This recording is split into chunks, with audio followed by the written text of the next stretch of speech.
North آباد town میں بھی محرم الحرام کے حوالے سے اجلاس کا انعقاد کیا گیا، جس میں ضیاء جامی وائس چیئرمین نارتھ آباد ٹاؤن، اختر رضا، ذکی حیدر اور اس کے ساتھ ساتھ دیگر افسران موجود تھے۔ وہیں پر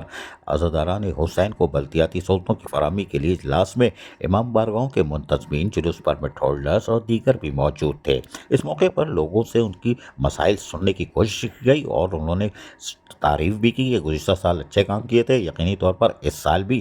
نارتھ آباد ٹاؤن اپنی روایت برقرار رکھے گا، اور عاطف علی خان چیئرمین جو ہیں وہ نارتھ آباد ٹاؤن وہ اپنی روایت قائم کرتے ہوئے وائس چیئرمین ضیاء جامی اور افسران اس دفعہ بھی محرم الحرام میں بلدیاتی سہولتیں فراہم کریں گے، جس کی ان کو یقینی طور پر یقین دہانی کرا دی گئی، کیونکہ چیئرمین نارتھ آباد ٹاؤن عاطف علی خان